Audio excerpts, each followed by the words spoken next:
ময়মনসিংহের মুক্তাগাছায় অবস্থিত হাজী কাশেম আলী মহিলা ডিগ্রি কলেজে এইচএসসি 2026 পরীক্ষার্থীদের বিদায় ও দোয়া অনুষ্ঠান অত্যন্ত ভাবগাম্ভীর্যপূর্ণ পরিবেশে সম্পন্ন হয়েছে।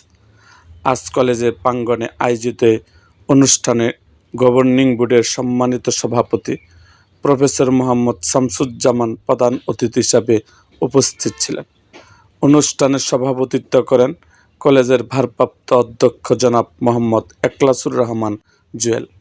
অনুষ্ঠানে আমন্ত্রিত অতিথি হিসাবে উপস্থিত ছিলেন বিশিষ্ট ব্যক্তিবর্গ, যাদের মধ্যে অন্যতম জনাব মোহাম্মদ হাবিবুর রহমান খান রতন, আহ্বায়ক মুক্তাগাছা উপজেলা বিএনপি, জনাব মোহাম্মদ শহীদুল ইসলাম শহীদ, সভাপতি শহর বিএনপি মুক্তাগাছা, জনাব মোহাম্মদ কামরুজ্জামান লেবু, যুগ্ম আহ্বায়ক উপজেলা বিএনপি মুক্তাগাছা, জনাব মোহাম্মদ মুর্শিদুজ্জামান খান সাইফুল, সাধারণ সম্পাদক শহর বিএনপি মুক্তাগাছা।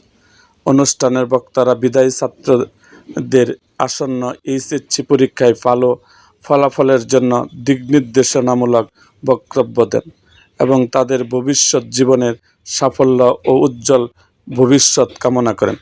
বিদায়ী শিক্ষার্থীদের পক্ষ থেকে শিক্ষক মণ্ডলীর প্রতি কৃতজ্ঞতা প্রকাশ করা হয়।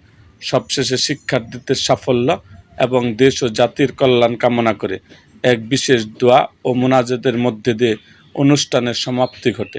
অনুষ্ঠানে কলেজের শিক্ষক শিক্ষিকা, গভর্নিং বডির সদস্য এবং বিদায়ী ছাত্রীবৃন্দ উপস্থিত ছিলেন।